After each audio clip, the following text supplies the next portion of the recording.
Motor വാഹന വകുപ്പ് ചെറിയ കാര്യങ്ങളൊക്കെ പറയുമ്പോൾ എല്ലാവരും അതിൽ ഉത്കണ്ഠാകുലരാകുന്നത്. ഇപ്പോൾ കേരളത്തിൽ എല്ലാവർക്കും തന്നെ വണ്ടിയുണ്ട്. യൂറോപ്പിൻ്റെ നിലവാരത്തിലാണ് ഇവിടെ വണ്ടിയുടെ എണ്ണം. 3 കോടി ആൾക്കാർക്ക് ഏകദേശം 1.5 കോടിക്ക് മുകളിൽ വണ്ടിയായി, 50%. ഇന്ത്യയിൽ അത് ഏകദേശം 13% ആയിട്ടുള്ളൂ. ആ സമയത്താണ് നമ്മൾ അന്തർദേശീയ നിലവാരത്തിലേക്ക് എത്തി നിൽക്കുന്നൊരു സ്ഥലമായിട്ട് മാറിയത്. അതുകൊണ്ട് പെട്ടെന്ന് തന്നെ ആൾക്കാർ ജനങ്ങൾ അതിൽ അജിറ്റേറ്റഡ് ആകാറുണ്ട്. അതിൽ നമുക്ക് മനസ്സിലാകുന്നത് ട്രാഫിക് കാര്യങ്ങൾ സ്കൂളിൽ പഠിച്ചിട്ടില്ലാരും.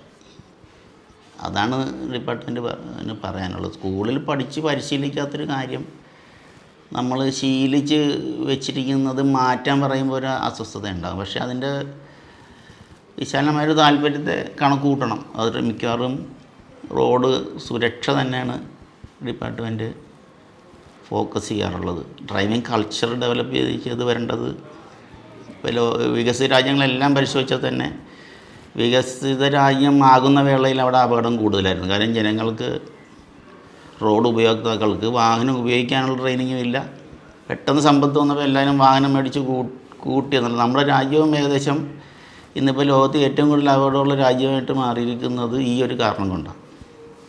അതിന് ഇപ്പോൾ വികസിത രാജ്യങ്ങളിൽ അത് നിയന്ത്രിച്ച മാർഗ്ഗരേഖയുണ്ട്. ഇതൊന്നും പുതുമയ കാര്യങ്ങളില്ല. അതിലിവിടെ കോഴ്സുകളും അത് പഠിച്ച് ഡോക്ടറേറ്റും ഒക്കെ എടുത്ത ആൾക്കാർ കേരളത്തിലും ഡിപ്പാർട്ട്മെൻറ്റിലും ഒക്കെ ഉണ്ട്. നമുക്ക് കൃത്യമായ മാർഗ്ഗരേഖയെല്ലാം ഉണ്ട്. സ്കൂളിൽ അത് കുട്ടിയായിരിക്കുമ്പോഴേ പഠിച്ച് വന്നാലേ ഒരാൾക്ക് ആ കൾച്ചർ എന്താണെന്ന് അവൻ്റെ ഇൻബോണായിട്ട് മനസ്സിലാക്കുക. ജനിച്ചു വരുന്ന ഒരാൾക്ക് ഇതിനെപ്പറ്റി ബോധ്യമില്ലല്ലോ.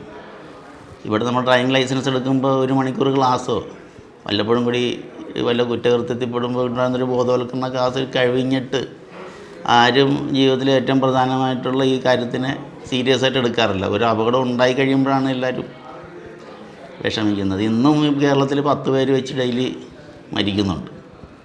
അത് എനിക്ക് വരില്ല എന്നുള്ള ധാരണയിലാണ് എല്ലാവരും ഇരിക്കുന്നത്. അപ്പോൾ അതിനെപ്പറ്റി അവെയറായിട്ട് പറയേണ്ട ആൾക്കാരെന്ന നിലയിലാണ് മോട്ടോർ വാഹന വകുപ്പ് ഇക്കാര്യം പ്രൊജക്റ്റ് ചെയ്ത് പറയുന്നത്. അപ്പോൾ ഡ്രൈവിംഗ് കൾച്ചറുണ്ടാണെങ്കിൽ അത് ലോങ് പ്രോസസ്സാണ്. അത് കൃത്യമായ കാര്യങ്ങൾ ചെയ്താൽ ഉണ്ടാവും.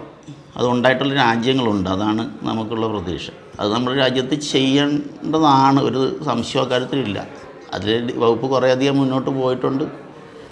നിയമങ്ങൾ കർശനമായിട്ടുണ്ട്. ഇപ്പോൾ മദ്യപിച്ച് ഒക്കെ ഉള്ള കുറ്റകൃത്യങ്ങളിൽ പെടുന്നവർക്ക് 5 ദിവസത്തെ ക്ലാസ്, പിന്നെ ഹോസ്പിറ്റലിലുള്ള ഒരു സേവനം, സാമൂഹ്യ സേവനം മുതലായ കാര്യങ്ങൾ നിയമത്തിൽ വന്നിട്ടുണ്ട്. അതിപ്പോൾ ഘട്ടം ഘട്ടമായിട്ട് നടപ്പിലായിക്കൊണ്ടിരിക്കുകയാണ്. ആദ്യമൊക്കെ നടപ്പിലാക്കുമ്പോൾ ഭയങ്കര എതിർപ്പായിരുന്നു. പക്ഷേ ഇപ്പോൾ അതൊക്കെ ചെയ്യാനും ക്ലാസ്സിൽ പോയവർ വളരെ നല്ല കാര്യമാണ്, നേരത്തെ ലഭിക്കേണ്ടായിരുന്ന അങ്ങനെയുള്ള അഭിപ്രായങ്ങൾ പറയാനും, ഈ പോയവർ മറ്റുള്ളവരോട് പറഞ്ഞിട്ട് ഇങ്ങനെ ഒരു സംഭവം ഉണ്ടെന്ന് അറിയാനും, അതുകൊണ്ട് സ്വയം ഒരു കെയറൊക്കെ വർദ്ധിച്ച് വരുന്നുണ്ട്. അത് പക്ഷേ ഒരു ലോങ് ടൈം പ്രോസസ്സാണ്. പെട്ടെന്ന് അതിൻ്റെ റിസൾട്ട് നമുക്കുണ്ടാകില്ല. എങ്കിലും നമ്മൾ, എൻ്റെ ഒരു ഔദ്യോഗിക ജീവിതത്തിൽ നേരത്തെ ഉള്ളതിനേക്കാളും മെച്ചപ്പെട്ടതായിട്ടാണ് എനിക്ക് തോന്നുന്നത്. ഹെൽമെറ്റിൻ്റെ ഉപയോഗത്തിലൊക്കെ തന്നെ നമ്മൾ റോഡിൽ നോക്കിയത് കൃത്യമായിട്ട് കാണാം. നമുക്ക് ആക്സിഡൻറ്റ് ഡെത്ത് കുറഞ്ഞു വരുന്നൊരു സ്റ്റേറ്റായി മാറിയിട്ടുണ്ട്. ഈ ക്യാമറയ്ക്ക് ശേഷമൊക്കെ എല്ലാവരും സീറ്റ് ബെൽറ്റ് ഉപയോഗിക്കാനും ഹെൽമെറ്റൊക്കെ ഉപയോഗിക്കാനും പുറകെ ഇരിക്കുന്നവരൊക്കെ ഹെൽമെറ്റ് വയ്ക്കാനും ഒക്കെ തുടങ്ങിയത് എല്ലാവർക്കും കാണാവുന്ന കാര്യങ്ങളാണല്ലോ. അതൊക്കെ വകുപ്പിൻ്റെ ഇടപെടൽ കൊണ്ട് സംഭവിച്ചു തന്നെയാണ്.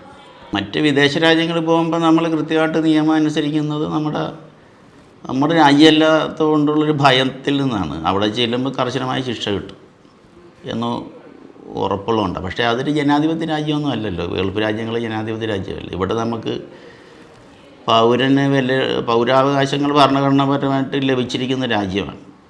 അപ്പോൾ ഫൈനൊന്നും ഇവിടെ നമുക്കൊന്നും ഉദ്യോഗസ്ഥനൊന്നും ഫൈൻ അടിക്കാനുള്ള അധികാരമില്ല യഥാർത്ഥത്തിൽ. ആ കുറ്റകൃത്യം റിപ്പോർട്ട് ചെയ്യാനേ പറ്റത്തുള്ളൂ. ഫൈൻ അടയ്ക്കാനുള്ള ചോയ്സ് മാത്രമാണ് നിങ്ങളുടേത്. അത് അല്ലെങ്കിൽ നമ്മളത് കോടതികൾ കൊടുത്തിട്ട് കോടതിയിൽ നിങ്ങളെ വിളിച്ച് കേട്ടിട്ടാണ് നിങ്ങൾക്ക് ശിക്ഷിക്കുന്നത്. ഒരു ഹിയറിംഗ് ഒക്കെ നിങ്ങളുടെ ഭരണഘടനാ അവകാശമാണ്.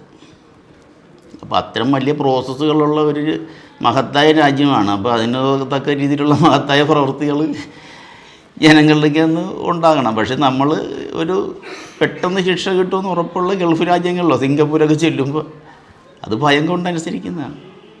അതാ ഒരു വടിയെടുത്ത് നിൽക്കുന്ന ഒരു ഹെഡ് മാസ്റ്റർ ഉണ്ടെങ്കിൽ ആ സ്കൂളിലൊരു കുട്ടികൾ പെരുമാറും. നമ്മളെ കുട്ടിക്കാലത്ത് ഞാൻ ഇപ്പോഴത്തെ വടിയുണ്ടോയെന്ന് അറിയില്ല, എൻ്റെ കുട്ടിക്കാലത്തൊക്കെ എനിക്കറിയാം വടിയെടുക്കുന്ന സാറിൻ്റെ ക്ലാസ്സിൽ സൈലൻ്റ് ആയിരിക്കും, അത്രയേ ഉള്ളൂ. എങ്കിലും യഥാർത്ഥത്തിൽ നമ്മൾ സൈലൻ്റ് അല്ല.